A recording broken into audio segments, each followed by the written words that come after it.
This is bookwork. I was sitting there like, where the hell are you going? I don't even know. I'm working on it. I hate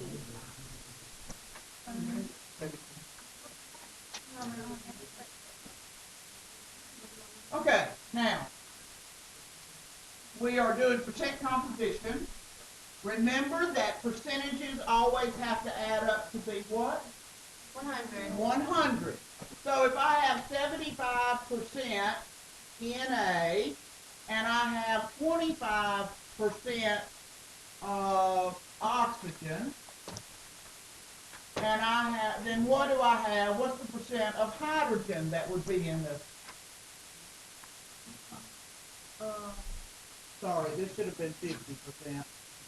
25. All right, 50% and 25% give a total of 75. So that leaves 75% that would be hydrogen. So it has to add up. If I'd had it like I did originally, how much hydrogen would there be? 0. Because it already added up to 100. So it always adds up to 100. Also on percent, if I have 46 grams of something and 24 grams is sodium, how much is oxygen if there's only sodium and oxygen in the compound? If I give you 46 grams and I tell you that 46 grams is 2 elements, so it would be 22. So the difference between those numbers. All right, so let's start on percent composition. I'm going to do the example on page 6. In this one it says, to calculate the percent composition of C2H5OH. C2H5OH. The format that we use for percent composition is C, and we have 2 of them, 12.01 grams. H, how many H's are there? 5. Count them again. 6. There are 6 times 1.01, and there is, of oxygens, there's 1 at 16.00. Now, this time we actually have to write that number down. So when we multiply this is 24.02, 6.06, and 16.00. Then we add it up, and it's going to be 46.08 grams. Now, what's the formula for percentage? Did it yesterday. Part of the whole. Part over the whole. Now, what's the whole of what I've just done? What's the whole of what I've just put on the board? What's the what? What's the whole? Well, this compound right here, what's the whole of that compound? The whole thing. The whole thing. I mean. You're right. I don't know. Is it 46.08? All right, so what did I do all this for? You added it up. I added it up. So I'm asking you, what is the whole of it? 46.8. So this is the whole right there. Okay? So if I want to know what is the part of this compound that is carbon, 24.06. 24.0 is the part, and what would be the whole? 46.08. Okay, so I'm going to do the part over the whole. That would be 24.02 divided by 46.08 times 100 equals 6.06 divided by 46.08 times 100 equals, and 16.00 divided by 46.08 times 100 equals. Now you do have to use your significant figures for this, and it's not the same exact numbers that are on the page, so Yeah, I was confused somebody about that. calculate. Yeah, that was when I was doing to the nearest tenth. Now I'm doing to the nearest hundredth, because that's what the college does. So what does this calculate out to be? What? In the 52 point, Way over 13. 13%, don't forget your percent sign. It is a percentage you're calculating. What's this one? Come on, calculators. Go count out, ready. All right, how many sticky figures do I need? 3. So it's 13 point what? 1%. And then this one is 34.72. 1 or 2? 1%. Now, when I add these up, I should be very close to 100%. Why might I not be exactly 100? Because You rounded off some numbers, didn't you? So you didn't put every number that was on the calculator, you rounded off. And it could be that each one of these numbers rounded up, and that might make your total be a little bit more than 100, or they may have rounded down, and it may be a little bit less than 100, but it's going to be around 99 point something, or it's going to be 100 point something. It's not going to be far off. So that's a way to check, see if you did your work right. Now, I had students that were doing homework earlier, and they came out with 103. That's a little bit high. So it's not, it's really close. So this is fairly easy. It's not hard. And you're doing the 5 problems on page 6 at the, in the box at the bottom. All right, now we're going to do what's called empirical formula.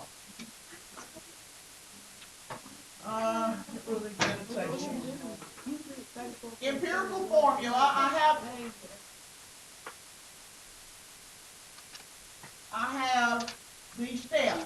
Please don't sit there and copy all the steps while I'm explaining the steps. Because then when you get through, I'm going to be through explaining, and you're not going to know what I said.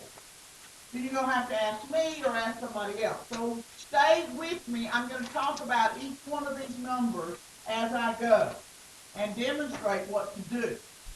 Empirical formula. First thing, don't round off.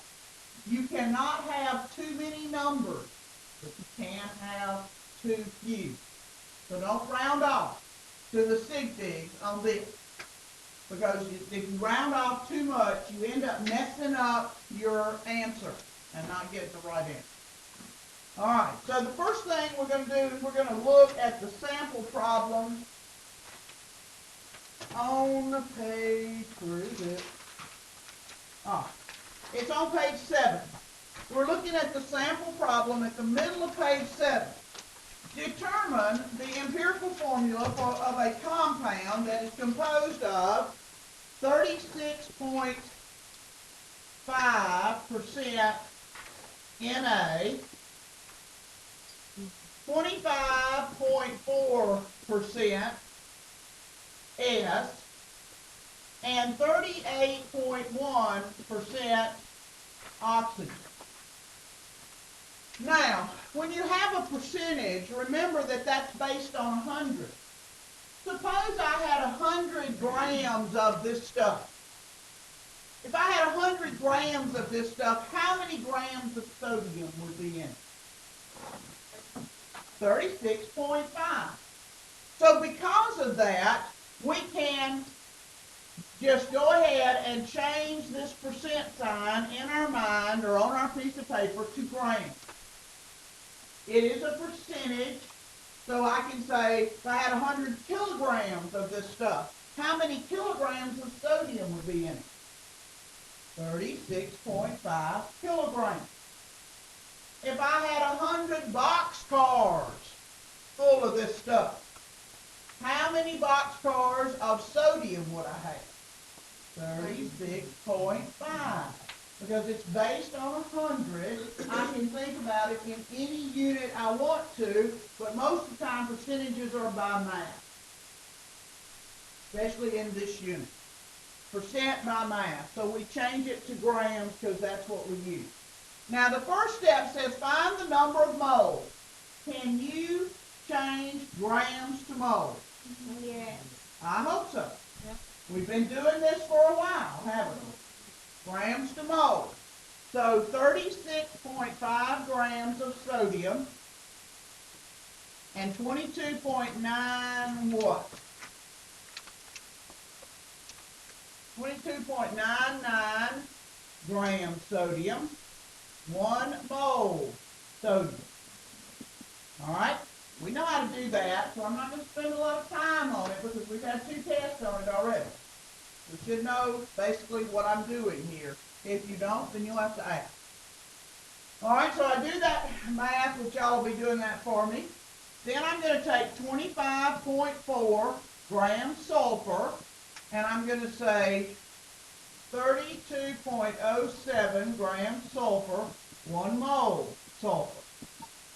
And I'm going to take 38.1 grams of oxygen, 16.00 grams oxygen, 1 mole oxygen. All right, so do the calculation for me. 1.58, what's the next number? 7, and then what? 6. Okay, so that's probably plenty of numbers. You know, if you go a little past where it would normally stop with significant figures, then you'll probably be okay. But if it's a 5, you might not want to stop when it's a 5. You might want to go on to a number that's more like a 7 or a 8 or a 3 and 2. But as long as you've got several numbers here, it's not going to mess you up. Oh, so you What want to do messes a lot. you up? You want to do a lot of them. Right. Oh, What messes you up is to round off to 2 numbers instead of at least 3 or 4. So you cannot have too many numbers, but you can have too few. Okay? All right, when we do this one, what is it when we calculate this one, somebody? 0.7920. 20. So I can stop with 2, can't I? Because I got a 0 coming up next, and 3 would be the right number. And I got a 0 coming up next, so that's probably okay. Then the next one. 2.38. Let's say it again. 2.38. 1. I can probably stop with the 1. That's 1 more than I really need, significant figure-wise. So I'm probably okay with that. Now, the next step says set up a ratio of the elements. Well, set up the ratio of the elements. A ratio looks like this. Na colon S colon O. The colon shows that I'm setting up a ratio. Sodium is to sulfur as is to oxygen. Now, you put these in order that they're given in the problem. Most of our problems, they're given to you in the correct order. So don't mix them up. If sodium is the first thing you're told in the problem, then put sodium first. Okay? So keep them in order. That way you don't have as much trouble figuring out if you got the answer close or not. All right, now I'm going to substitute in the number of moles that I just calculated over there. So sodium I calculated as 1.5876, sulfur 0.792, and oxygen was 2.381. All right, you see what I did? I substituted in the moles that I've already calculated. Then I'm going to divide by the smallest number of moles. This is sometimes a problem. Some people are a little bit math challenged, and they can't figure out what's the smallest. Because sometimes you have really weird numbers. Maybe you have 0.00862, and you have 0.00095, and people will look at that and say, well, the 9's bigger. But you have to go decimal place by decimal place when you compare. So you compare the first decimal place, they're both zeros. You compare the second decimal place, they're both zeros. And then you compare the 8 to the 0 smaller. So don't get that part wrong. All the numbers should be 1 or bigger. None should be less than 1. All right? So, tired of this one. Now it says to divide by the smallest number. So I'm going to divide by 0.792, 0.792, and 0.792. Those are I'm dividing each one of them. Well, I already know that one right there is 1. I know from the experience of the day that this is 2. It's very, very close to 2. It's not going to be exactly 2, but it's going to be 2.002 something, something, something. So if it's 2.00 and then other numbers, I of course can round it off to 2. If it's 1.99 something, something, something, I can round it off to 2. But if my decimal is not really close to a whole number, don't round it off to 2 or whatever number, because you're going to have to look for common fractions, which I'll go over in a minute. So it has to round off very close to exactly that whole number. All right? So, I didn't get my change of color I want. When I divide this, I get 3. It's very close to 3. Maybe it's not exactly 3, but it's very close. Now I'm going to look for common fractions. Since all of these were whole numbers, there are no common fractions, so I skip number 6. No common fractions, skip number 6. Well, that rounded off to what? A whole number, didn't it? That rounded off to a whole number. When I have 2.33, I can't round that off to a whole number. I have to keep it. Then I would look for a common fraction. Okay? As long as it's a 0 right there, then I can forget about the common fraction. So it's anything but a 0, when I round it off to the 10. All right, so now I'm going to substitute in the number for subscript. So NA, the subscript is going to be 2. S, the subscript is going to be 1. We don't write a 1 down, so understood 1. And oxygen is going to be 3. Now, if it's not a carbon compound, you can usually check it. Is that a compound that you might be able to name yourself? Yes. Is it balanced? Yes. Sulfate's a -2, sodium's a +1, and there are 2 of them. So does that equal 0? Yes. So when I finish, if I have a compound that I could name and it's balanced, I'm pretty sure I got it right. Okay? All right. Now let's do another. Now this time I'm going to do one out of your book. So open your book. Got the page number. I'm going to close my book. All right, I'm on page 231. 231. Did any of you borrow a book that was over there by where Brianna sits? It belongs to Daniel. If you borrowed it or you know somebody who borrowed it, they need to put it back. All right, on page 231, top of the page. Analysis of a 10.150 gram sample of substance is found to contain only phosphorus and oxygen. And it indicates that the phosphorus content is 4.433 grams. What is the empirical formula of the compound?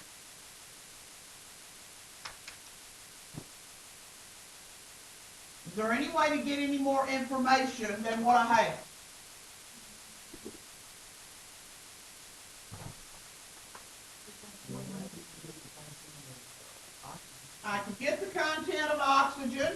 by taking this amount, which is the part, subtract it from the whole sample, because what's in the sample? Phosphorus and oxygen. I know phosphorus,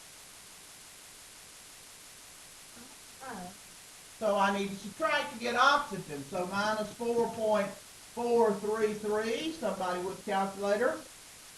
What's that number? 5.717, I believe. Yeah. Grams. Now I'm going to erase that. Now, can I change those grams to moles? Yeah. So the first step says find the number of moles of each element. So I've got 4.433 grams of phosphorus. What's the atomic mass of phosphorus? 30.97 grams phosphorus, 1 mole phosphorus. Somebody be calculating that. Now oxygen, I have 5.717 grams of oxygen, 16.00 grams of oxygen, 1 mole oxygen. All right, so what's the first one calculate out to be? 0.143113. Okay, that's probably enough. All right, then the next one it calculates out to be 0.3573. All right, those are moles because the grams have canceled. Now set up my ratio. I am at this point, number 3, set up ratio.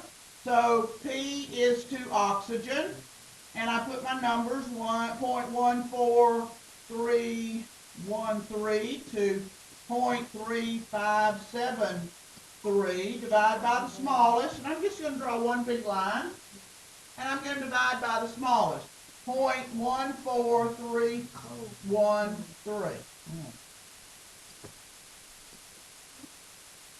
4313. Now, a while ago I put that under each one so that I make sure that you knew that I was dividing each one by that number. I'm doing the same here. Those of you who are getting sleepy, wake up. Hand off your head off your hand so that we don't go to sleep, or we have to stand up. All right, so I divide, that's 1. And this one turns out to be 2.49. Does that round off to 2.0? No. So it's a common fraction. The common fractions you have to know. 1/4 is 0.25. 1/3 is 0.33 with a repeating 3. So if you have 0.34 or 3/2, you probably have 1/3. It's not going to always be exactly these, but it's going to be very close to these. All right?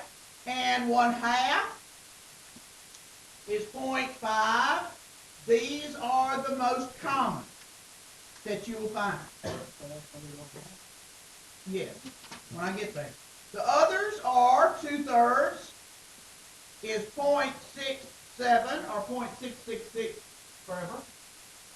And 3/4 is 0.75. Those are occasional ones you'll see.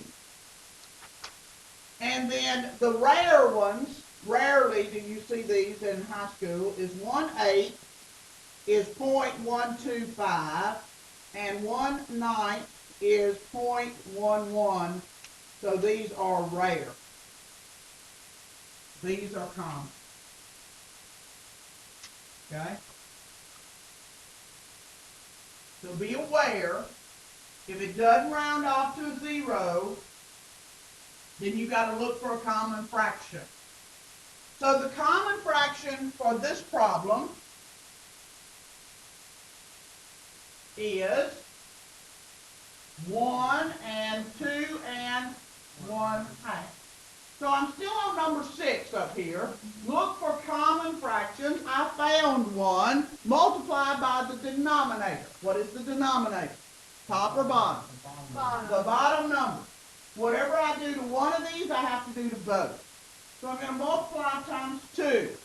2 times 1 is 2, and those of you who are math challenged and can't multiply 2.5 times 2 in your head, then go back up here and multiply 2.5 in your calculator times 2. 2.5. There is not a half button on your calculator. So you can't hit half. So if you're math challenged and you can't do this in your head, go back to this number and multiply it by the common denominator number, 2. And it's going to be a 5. Yes. 2 times 2 is 4, plus 1 more is 5. Because half of 2 is 1. So now I have P2O5. What is this thing called? Compound. It is a compound. What have we been doing all this work for? No.